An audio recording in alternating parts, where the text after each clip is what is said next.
ధ్యానం ఎందుకు చేయాలి? ఈ ప్రశ్న చాలా మందికి ఉంటుంది. కానీ దీనికి సరైన సమాధానం తెలుసుకోవాలంటే ముందు ఇంకో ప్రశ్న అడగాలి. మన జీవితంలో జరిగే ప్రతి స్పందనను నిజంగా మనమే నిర్ణయిస్తున్నామా? లేదా చాలా స్పందనలు ఆటోమేటిక్గా జరుగుతున్నాయా? ఒక చిన్న ఉదాహరణ తీసుకుందాం. నువ్వు రోడ్డుపై నడుస్తూ ఉన్నావు. వెనక నుంచి పెద్ద శబ్దం వచ్చింది. ఏం జరుగుతుంది? ముందు శరీరం కదులుతుంది. గుండె వేగంగా కొట్టుకుంటుంది. శ్వాస వేగంగా మారుతుంది. తర్వాత మాత్రమే ఏమైంది అని ఆలోచిస్తావు.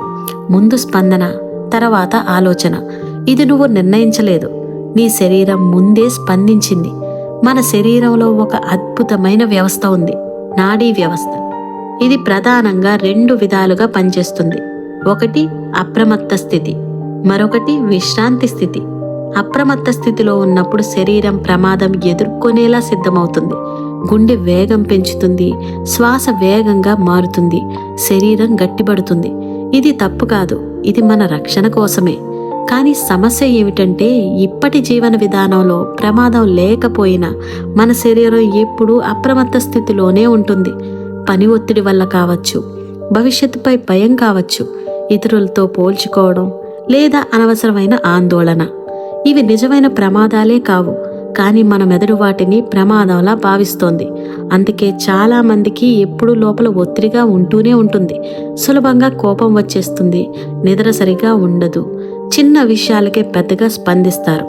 ఇక్కడే ధ్యానం అవసరం అవుతుందన్నమాట. ధ్యానం అంటే ఆలోచనలు ఆపేయడం, మనసు ఖాళీ చేయడం కాదు. మనలో ఏం జరుగుతుందో దాన్ని గమనించుకోవడం. ఇప్పుడు మన మెదడులో ఏం జరుగుతుందో స్పష్టంగా తెలుసుకుందాం. మన మెదడులో ఒక భాగం ఉంది, భయాన్ని గుర్తించే కేంద్రం. ఏదైనా ప్రమాద సంకేతం కనిపిస్తే ముందుగా స్పందించేది అదే. అప్పుడు ఆలోచించే భాగం కొంతసేపు బలహీనంగా పనిచేస్తుంది. అందుకే కోపం లేదా భయంలో మనం సరిగా ఆలోచించలేం. ధ్యానం నియమంగా చేస్తే భయానికి సంబంధించిన స్పందన క్రమంగా తగ్గుతుంది. ఆలోచించే శక్తి బలపడుతుంది. భయం తగ్గి స్పష్టత పెరుగుతుందన్నమాట. ఇంకో విషయం, శరీరంలో రసాయన మార్పుల గురించి మనం ఖచ్చితంగా తెలుసుకోవాలి. మనకు ఒత్తిడి కలిగినప్పుడు మన ఒంట్లో ఒత్తిడికి సంబంధించిన హార్మోన్ ఎక్కువగా విడుదలవుతుంది. అది ఎక్కువగా ఉంటే నిద్ర క్షీణిస్తుంది, శక్తి తగ్గుతుంది, మనసు అస్థిరంగా ఉంటుంది, రోగనిరోధక శక్తి కూడా తగ్గుతుంది. ధ్యానం చేసినప్పుడు ఈ ఒత్తిడి హార్మోన్ స్థాయి క్రమంగా తగ్గుతుంది. అదే సమయంలో మనశ్శాంతి కలిగించే రసాయనాలు సమతుల్యం అవుతాయి. అందుకే కొంతమందికి ధ్యానం తర్వాత లోపల ప్రశాంతంగా, శరీరం తేలికగా అనిపిస్తుంది. కానీ ఒక ముఖ్యమైన విషయం గుర్తుంచుకోవాలి. ధ్యానం మొదలుపెట్టిన వెంటనే అందరికీ శాంతి అనిపించదు. ఎందుకంటే మనం చాలా కాలంగా మన భావాలను అణిచిపెట్టుకుంటూ ఉంటాం. నిశ్శబ్దంగా కూర్చుంటే ఆ భావాలు బయటికి రావచ్చు.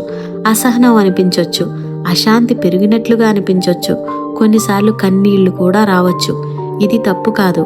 ఇది శరీరం, మనసు శుభ్రపడే ప్రక్రియలో భాగం అన్నమాట. మనం ఎప్పుడూ పనుల్లో మునిగిపోయి ఉంటే మన అసలు స్థితి మనకి కనిపిస్తుందా?